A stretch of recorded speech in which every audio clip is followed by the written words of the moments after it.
वन्यजीव संरक्षणाच्या घोषणा मोठ्या, योजनांचे दावे मोठे, पण जंगलातील वास्तव नेमकं काय आहे?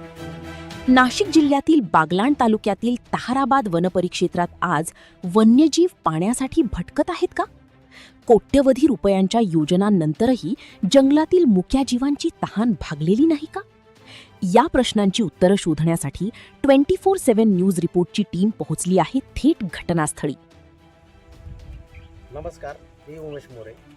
आपण पाहत आहात 24/7 न्यूज रिपोर्ट चॅनल. सध्या मी उभा आहे बागलाण तालुक्यातील वाडीपिसोळ किल्ल्याच्या परिसरात.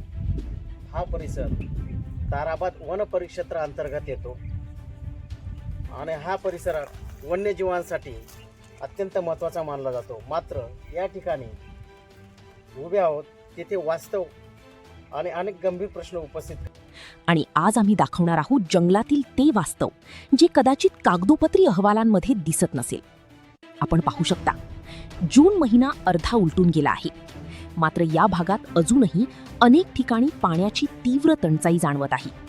वन्यजीवांसाठी असलेले नैसर्गिक जलस्रोत आटून गेले आहेत आणि परिसरात कोणतेही कृत्रिम पाणवठे आढळल्या नाहीत. आणि याच ठिकाणी सर्वात मोठा प्रश्न उभा राहतो, जंगलातील वन्यजीवांनी पाणी प्यायचं कुठे? या जंगलात बिबट्या, रानडुक्कर, कोल्हे, तरस, माकड, मोर आणि विविध वन्यजीवांचे वास्तव्य आहे. परंतु त्यांच्याच अधिवासात जर पाण्याची कमतरता निर्माण झाली तर ती पाण्याच्या शोधात मानवी वस्तीकडे वळणार नाहीत का? आणि जर तसे झाले तर उद्या निर्माण होणाऱ्या मानव वन्यजीव संघर्षाला जबाबदार कोण? वनविभागाकडून दरवर्षी वन्यजीव संरक्षण, जलसंधारण आणि कृत्रिम पाणवठ्यांसाठी विविध योजना राबवल्या जातात. मात्र या परिसरातील परिस्थिती पाहता काही मूलभूत प्रश्न उपस्थित होतात. या भागात किती कृत्रिम पाणवठे कार्यरत आहेत? उन्हाळ्यापूर्वी पाण्याचे नियोजन करण्यात आले होते का? वन्यजीवांच्या पिण्याच्या पाण्याची व्यवस्था नेमकी कुठे आहे? आणि जर व्यवस्था असेल तर या भागातील वन्यजीव अजूनही पाण्यासाठी का भटकत आहेत? वनसंवर्धन ही केवळ सरकारी फाईलवरील नोंद नसते. ती जंगलातील प्रत्येक झाडात, प्रत्येक पाणवठ्यात आणि प्रत्येक वन्यजीवाच्या अस्तित्वात दिसली पाहिजे. मात्र आज या जंगलात परिस्थिती उलट असल्याचे चित्र दिसत आहे.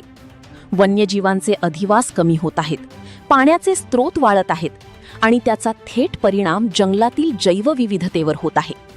मग संबंधित यंत्रणा वेळेवर जागी होणार का? की एखादी मोठी घटना घडल्यानंतरच उपाययोजना सुरू होणार? हा प्रश्न आता स्थानिक नागरिक, पर्यावरणप्रेमी आणि वन्यजीव अभ्यासक उपस्थित करत आहेत.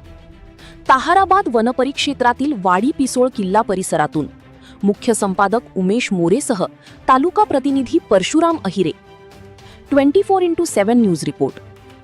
वन्यजीवांच्या संरक्षणासाठी योजना आहेत, निधी आहे, यंत्रणा आहे, पण जंगलातील मुक्या जीवांना पाण्यासाठी भटकंती करावी लागत असेल तर जबाबदारी नेमकी कोणाची? याचे उत्तर आता जनतेला हवे आहे. हा ग्राउंड रिपोर्ट तुम्हाला महत्त्वाचा वाटला असेल तर व्हिडिओ लाईक करा, शेअर करा आणि 24/7 न्यूज रिपोर्ट चॅनलला सबस्क्राईब करा. आणि आपले मत काय नक्कीच कमेंट करून सांगा, कारण आम्ही दाखवतो तेच वास्तव जे अनेकदा नजरेआड केले जाते.